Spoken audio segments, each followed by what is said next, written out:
Hey guys, it's me, Cody, with Zerdoon Studios, and I'm back with Chris to uh, go ahead with more of the interview. I don't know how much we'll get done because we usually start, once we start talking, we just go with it. Now, before we start this interview, I wanted to tell everyone, just get back to the original reason why I started this series, which is to highlight the struggles artists go through. And the reason I did this is because I'd go through Facebook and I'd go through other forms of social media, and I'll just see so many artists who aren't getting the recognition they deserved, or who's told they're not real artists, or who's told that art can't be a job. And I want every artist to know out there that I support you, whether you're a hairstylist to a tattoo artist, whether you're a producer or an animator, down to just someone in their parents' back room doing paintings. You do you. Now we're gonna get started because we've been having a lot of technical difficulties. Like we filmed part of this video a couple days ago and it didn't record any audio, so we're hoping that we don't have any more difficulties like that. So Chris, you ready to go? Yep, ready. Okay. How did you get into art? I think I started getting into art the way that a lot of young people do. Is I was always into. It started for me with Walt Disney movies, and I think a lot of people who end up going down this path usually start off that way. So I always loved the Disney movies. I grew up, with this magic of Disney, and at the time, there was no internet or anything like that, so you didn't really. There was still a magic about how this could be done, and you really couldn't do animation at home, on your computer or anything. So that led me to start drawing, and to one day, my dream was to eventually do my own stuff. I over time, as I grew up and I started playing video games, I fell in love with these instruction books that used to come with Nintendo video games, and they would be these just really detailed instruction books, like Legend of Zelda and Mario, the original Mario Brothers, and what do you call it, Mega Man in particular. And I used to get these, and my mom would take them to her copying machine at her office, and she would blow them up for me, like she'd make them bigger so that I could trace over them. And that's kind of how I learned to do the different shapes and different styles from that, and that helped, influence my style. But it was those things. It was those things that were commercially available at the time that got me into it. I have a totally different way that I got into art. Like when I was a kid, I never liked to draw because I was bad at it. I seem to have no natural talent at drawing. And none of my family, I think one of my uncles is a pretty good artist, and then one of them owns a print shop, and both of them can draw pretty well. But as for me and my brothers, my older brothers could do a bit of artwork. Theirs was not anything to brag about, but it was better than what I could do. But I think around the 7th grade, my friend in gym class, we were looking for something to do in gym class, and he was a great artist. He's still a good artist. He did a lot more creepy things than I did. But he taught me how to start drawing like basic forms of his drawings, and that's how I got into drawing. And I've been drawing ever since. But I never wanted to be an artist when I was younger. I wanted to be a doctor. Oh, That went out the window. Okay, so what's the biggest struggle do you think that artists in today's world face? I think one of the biggest struggles they face is, and I talk to a lot of artists who are just starting out, wondering first, how do I make a career out of this? How do I make a living off my art?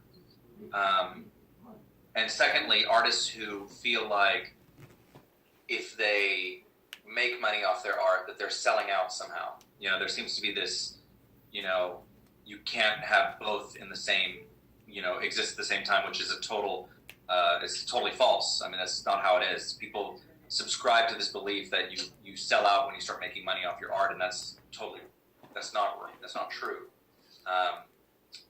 You can be true to your art while still, benefiting off of it. And you and I the other day were talking about show business and what show business means. Is a lot of artists naturally understand the show part because they know how to do the art or to make a movie or whatever, but they don't understand or appreciate the business side because it's like a foreign language to them, you know. And they also have, there's also this myth that, okay, I'll make a movie or I'll write a book, whatever, and suddenly I'll be rich. And well, that's just not how it works. You know, it's a very complex business.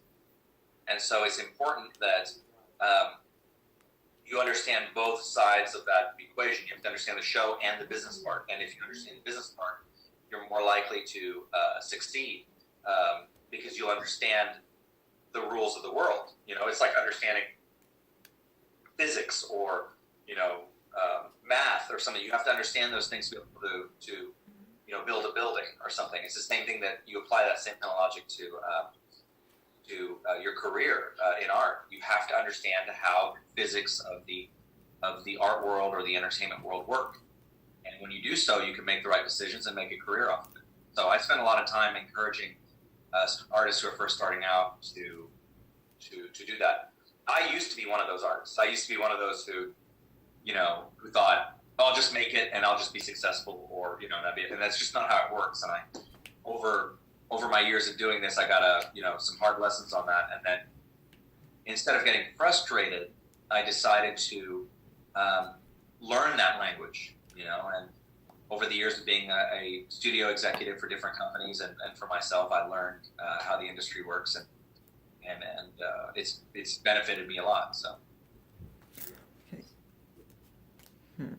I'm going to skip ahead to a question because I want to hear about it.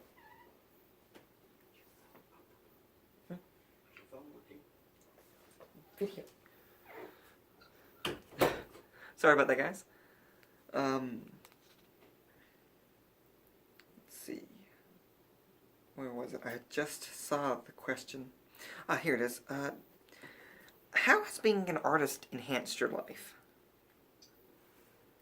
You know, other artists might be able to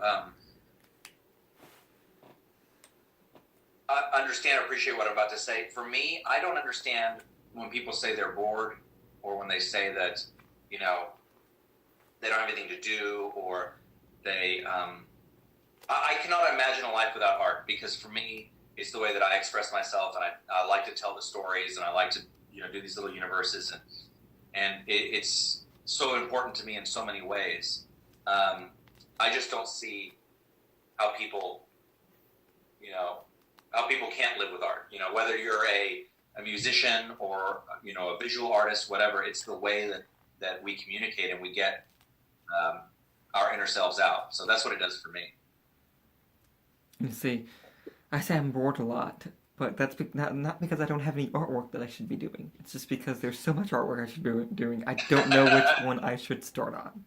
That's a priority problem. You need to prioritize. I have But you know, it's also a way of making sense of the world. You know, I purposely do that in Flux Destiny. I think you and I talked about that before. Is I use that as a way to tackle issues that I've dealt with in my life and put it in story form and make sense of it, and also for other people to be able to benefit from that, and to, you know, share their own feelings with it. So. On a completely off-topic note, how's your novel coming along? You know, I think it's let you get some promotion in. Oh, thanks. So I get to promote my book. It's going really well. Actually, so I'm planning to release it in the late spring or early summer. It's the first novel. I've never written a novel before.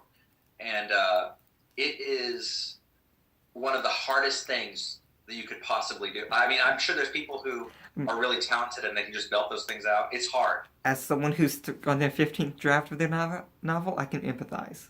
You can empathize, right? It is not easy. And I think that's with any type of art, and this may be a question you ask later, but, you know, something that a lot of people don't appreciate is how much work goes into whether it's a novel or it's a comic or it's a drawing. You know, like, you know, today I posted that Back to the Future thing. That took me 5 hours, I think, of my time to do that whole thing. I mean, that's half a workday, over half a workday to be able to do that. It's a lot of time, and for someone to just see it and just put a little thumbs up and just go, you know, it's just, so it's the people who look at work don't realize how much work you put into it. Like I said, whether it's art or whether it's a novel.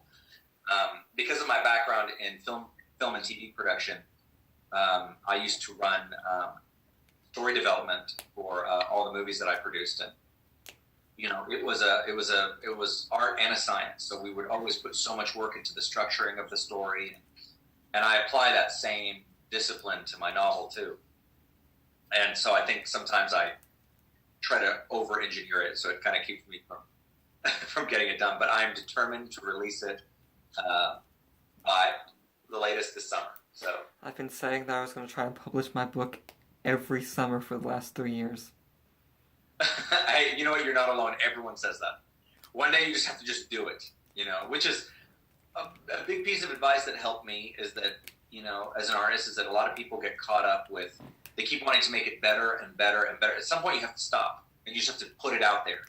And that's what webcomics was so beneficial to me as an artist, was that I just started putting them out there. I decided to stop worrying so much about everything being perfect and just start doing it. And it forced me to get the story out there and to start improving on the fly, See, and that's one of the things I like to point out in my artwork. And if you look at a lot of my cross designs and some of my other designs, they're all asymmetrical. None of them is perfectly symmetrical. And I do that on purpose. I don't do that on accident. I could draw a perfectly symmetrical cross if I wanted to. It would take a bit longer. But I do it because nothing can be truly perfect. We may want it to be, but... And a lot of people don't seem to realize that. And actually, I remember in my first video on YouTube, I specifically mentioned, it doesn't matter if it looks perfect. But that's the thing. Everyone's so focused on getting everything, every detail, every last pin stroke, every last color to the exact point, the exact best you can get, and you just can't do that. I mean, especially if you're starting out like me. I mean, there's always going to be something you miss. That's right. And you know what? You have to remember, you have to think about it from the audience viewpoint too. I think as artists we do that because we're hard on ourselves. We want to put out the best work forward and we don't want to put out crappy work.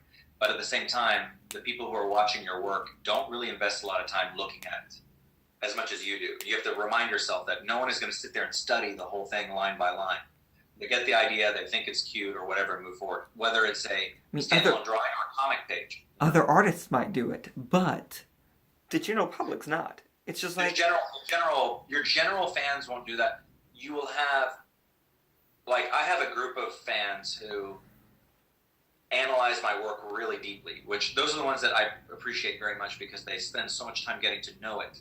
And that's what makes it worth it for me, because it's like I take all this time to make this fictional universe, and these people take the time to understand it and learn it and ask questions. There's several who will write me, and they'll notice little things that I'll put in, or they'll notice the design, or they'll point out something I've missed. They're the ones who I watch out for, because if I've gotten my own design wrong, It's like, I'm still going through your first webcomic, Battlegate, Flux Destiny Battlegate. I still haven't finished it because I've been so busy lately.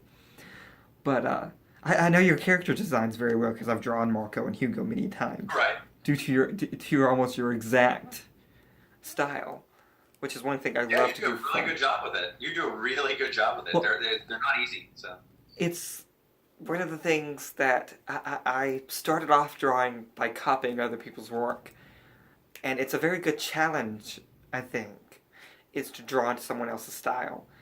Yeah. Because I don't do many, and if you look at my art page, I don't do a lot of like cartoon or anime style. Most of mine's graphic design, purely graphic design, and I can do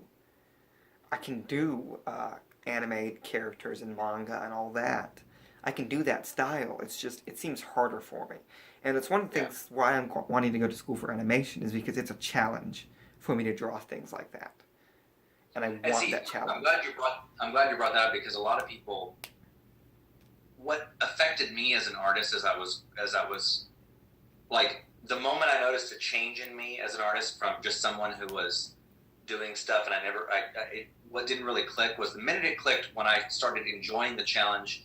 And instead of getting upset at seeing other people who could draw better than me, I would admire them and say, okay, I got to learn what they're doing. What are they doing that makes what is it that they can do that makes their art so awesome? And so I spend a lot of time studying other people's art. and watching their techniques and things and using those different techniques and kind of assimilating them into my own style. So, and a lot of people's styles, I don't think there's any one unique style. Everyone has a style that's really a mishmash of things they've learned over their life, right? And so, because you'll hear, what are your influences? Who's inspired you? And when you list the influences, you'll be able to see in that artist's work those artists, because you can see the different pieces. So, and that's the same with mine. I've brought in different things that I've learned over my life into my designs. But I would pay attention. Like I mentioned this to you the other day about like teeth, for example. There's this one artist who they drew mouths a certain way, and I loved how they drew the teeth. And I said, God, I love doing that. How can I learn to bring that into my own style? And it made a big difference. And I think when you change your attitude about yourself and not be so hard on yourself, this is the line that helped me. You got to stop comparing yourself to other people, but rather compare yourself to earlier versions of yourself. So that makes a big difference because you can see how far you've come. And another thing artists need to remember is something that my theater teacher told me when I was in drama club at my when I was in high school, was the audience doesn't know if you mess up. Yeah. Because that's they right. haven't read, they probably have never read the play before in their life. Or, with the artwork, they've never seen the artwork before because you're making it. That's right. So they don't know That's if you mess up. Only you know if you mess up. That's totally right. That's right. So, and that's another, like, so many artists put down on themselves because, oh, I messed up while I was filming drawing something. Like, don't care. Like, if you watch me sketch, if I'm doing, like, a sketch online, which I tried to do a live stream earlier today. Oh, did you? Yes. Oh, did you really? Yeah. And I realized why I got flagged. It wasn't the music. It was that a piece of the Flux Destiny background that I have on my computer, you could see it on the screen on my camera, and it flagged it because of your artwork, actually. How would it know that? Like, are you serious? Yes. Like, because I think you'd have to submit your work to be like entered into their system or something. Mm-hmm. No, if it's... It detected my artwork in the background? Mm-hmm. I had the lucky, Yeah. the lucky wallpaper. Wallpaper, yeah. And it's like after a couple minutes, it's like it said because the audio and visual pieces of your video belong to someone else. And I was like, that's crazy. But the artwork I'm doing, because I knew I have a license to use the music I was using.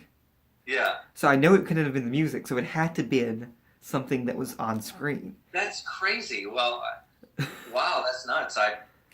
Well, for the record, you have my permission. I didn't even know that YouTube was watching for that kind of stuff too. So that's crazy. Facebook. Or Facebook, sorry. Well, YouTube and Facebook's algorithms are very similar, but what they do is they scan existing channels and existing pages for copyrighted material. Like any artwork on my page is copyrighted material. Unless it says that it belongs to someone else. So, like, if someone started drawing my cross on a live stream and they didn't have express permission from me, it would block them off. Because if I had known it was just your drawing your background that took it down, I could have restarted the stream. I see. That's correct.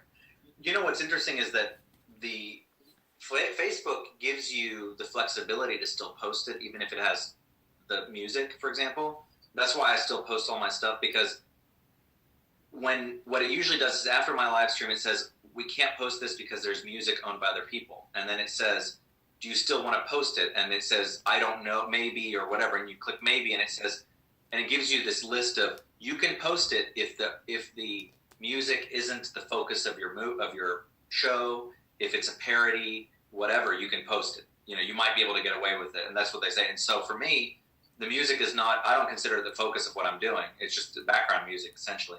So I post it and it lets me keep it up there.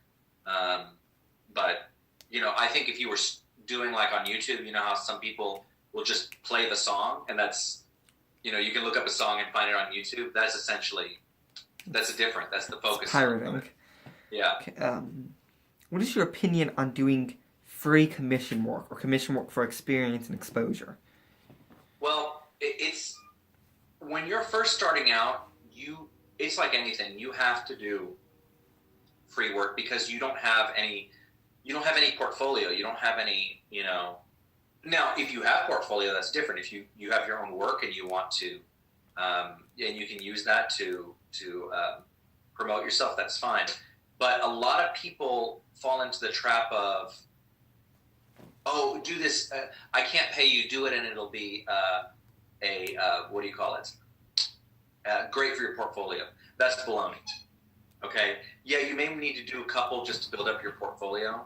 And even as a graphic designer, I had to do that sometimes to help build my portfolio. I do logos and all sorts of stuff just for free, just to kind of build up my work.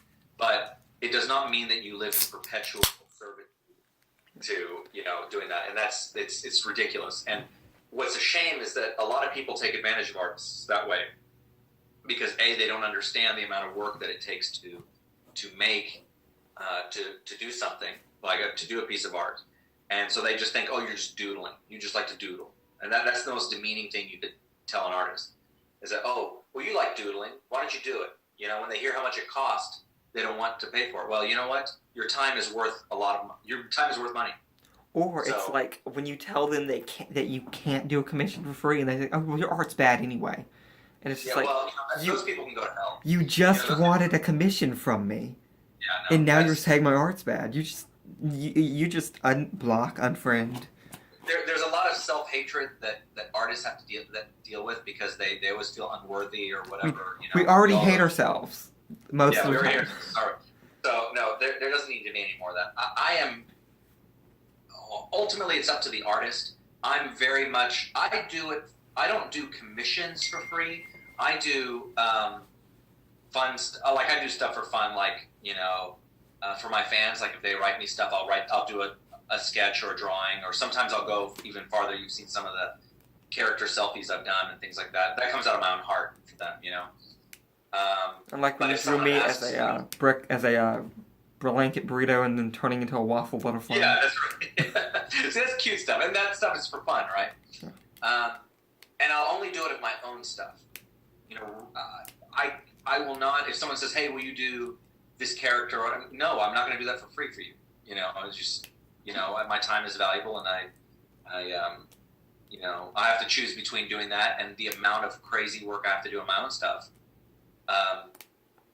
The fact that you would ask me for free work, you have to think the people asking have to realize that it's insulting to ask an artist that, because it takes a lot of time and energy to do that, to do the work for free. You wouldn't ask a chef to make free food for you. You wouldn't ask a doctor to do free medical exam for you. It doesn't matter. It's a discipline just like anything else. Mm-hmm. So I know that was a long way around it, but ultimately it's up to the discretion of the artist. But I'm very against it. I hate it, to be honest with you. Over the years, I've just decided no, I don't do that. See, to realize the only time I've ever done free commissions was like for friends. If they ask me, if like most of my friends who ask me commissions are already artists. I know they're starving artists as well, so they can't afford my commission rate.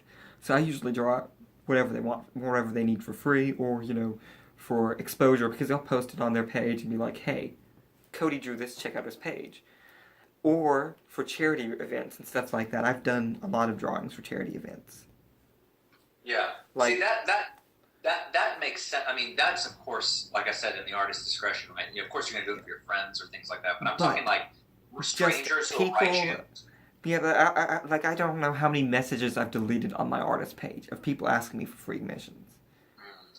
Yeah, no, it just people who's not even on my friend list on Facebook and haven't even liked my page. They just scrolled past and decided to message me and ask for free commissions. They saw that I was an artist. No, that's what I'm saying. I'm very. The people asking that need to understand that that's incredibly insulting to start with.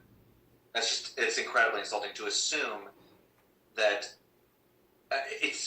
look, if you're a charity or something, or, like, for example, if you're a nonprofit or something and you need, you don't have the budget for it, if they're for a good cause or something, but just the general public, to ask that is very insulting. So I'll just say I'm very against it. So, and it's very easy to get drowned in that stuff, because you could be doing your own art and promoting your own work, and instead you're doing this free work for somebody who's, for what end? You have to sometimes think of yourself too as part of the process. If you're doing that free work and you're like, well, let me just wait on this free work, and then that person gets mad and like tells everyone you're a bad artist just because they didn't do the free commission in 3 days. Let me tell you what. People who like your work and are fans of your work, you treat them well, and you keep doing this stuff, and they will support you and like you. The people, it's just like life. It doesn't matter. Those kind of people who are jerks who say things like that, you're going to have people like that in your life anyway. So they can all go to hell. I've as you see just from the Flux Destiny stuff, I'm really fortunate to have fans like yourself who've also become my friends. These people who are just wonderful, sweet people who appreciate my work and appreciate the work, the amount of effort that I put into it, and they give me respect and I respect them back. But in the rare occasion that I've had jerks show up, they're instantly banned. I immediately ban them from the page. I'm like, no, go away. I don't have room for that. Like, you know what? You pay for this stuff, and maybe you can have an opinion, but you just can't come in here and start doing that. I feel very strongly about that. Yeah, at least most of your fans have actually tried to make a paid commission, paid Right. Like That's I bought your webcomic. Go check out his webcomic. I'll have it linked in the description. I'll have everything by him linked in the description. I'll have all my stuff linked in the description. Go check it out too. You guys haven't been checking it out. Okay, Thanks for the plug. For you in the back, I'll say it again. Check out our stuff. How did your family react to you wanting to be an artist for a living? I was really fortunate that my mother and father were really supportive. I've always been very supportive of me, and that's where I was able to get so far in my career in this space, because I had the support of my parents. I can't imagine. I know there's a lot of people who struggle with that because their parents don't understand them, or they're worried, and a lot of times because they're worried about their well-being. They don't understand how you make a career off being an artist, and that's understandable. I have kids myself, so I worry. You're naturally worried about your kids, but because of the support of my parents, I am where I am today, and so I'm really thankful for that. I think my mother's very supportive. My father wasn't so much, but well, actually, I don't know what his opinion on it since we don't talk anymore. But mother's extremely supportive. She's always been extremely supportive. She loved me and my twin, my twin and I, drawing sketches for her as gifts, like for on Christmas and all that when we started learning how to draw. And that makes a big difference having a parent. And I didn't know you had a twin. You had a twin brother or twin sister? Yes, I thought you knew about my twin. He likes your page. What's his name? Corey Cuban. He doesn't get on the live streams or anything. Corey with a K? Or no, C. C? Yeah. Really? Yeah. I've never. He likes your page. I don't think I've ever recognized his name. He's been on like the live stream once, but he never commented. He said it was too weird. I wonder why it's too weird.